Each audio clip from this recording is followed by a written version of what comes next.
Wanted to show you her coloring a little more up close. See how white she is under her undertone? Her fluff is like super white.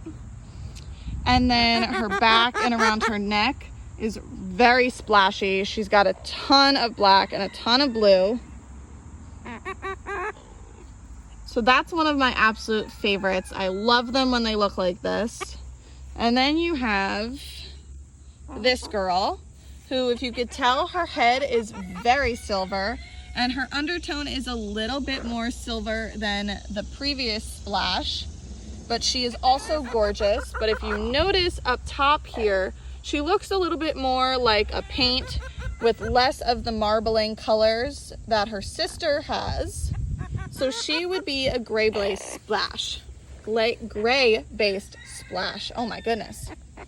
And then this little girl, she is also a white-based splash, but she is really pretty because she has way more of that gray marbling than her sister has. Her head's a little dirty. She was eating a watermelon yesterday, but she's really, really dark in coloration, and she almost looks like she is a gray-based splash because of how much marbling she has. This is probably the epitome of splashes. It's my absolute favorite. She's my best splash that I have right now, in my opinion.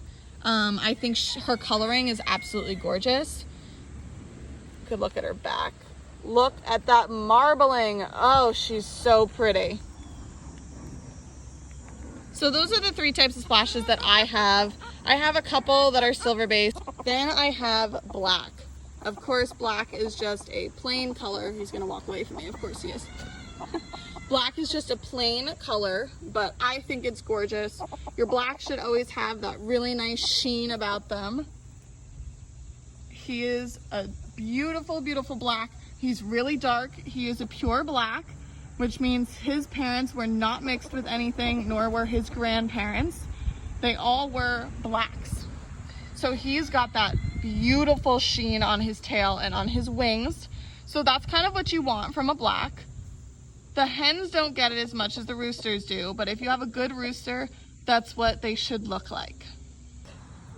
Hen, so she is gorgeous. She is also pure black.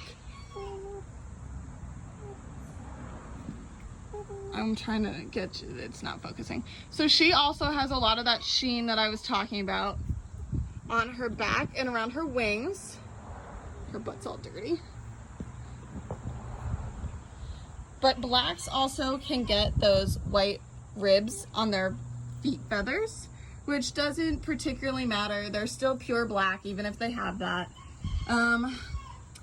Depending on your judge, they could take off a point or two because of that, but typically the judges don't really mind, and they won't take off any points. So that's one of my black girls. This is the only blue girl that I have. She's actually from Hackle Haven, and she is absolutely gorgeous.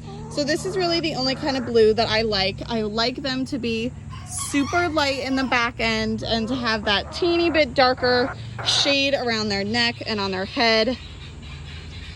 She's got this really, really light, beautiful color butt, and that is exactly what I want from a blue.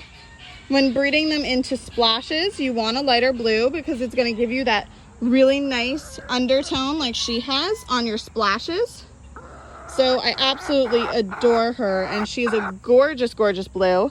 But you can also have darker blues, which is just not my preference, but they are still beautiful and they still work super well in your breed lines. So if you have a darker splash, that works as well. Oh, she's giving you a nice shot of her butt.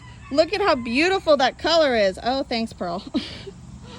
So this is my favorite blue that I have. I have a couple young blues coming up. 2 are her daughters and 2 I got from a friend that are shipped eggs. So we'll see how they mature, but this is my favorite color, blue.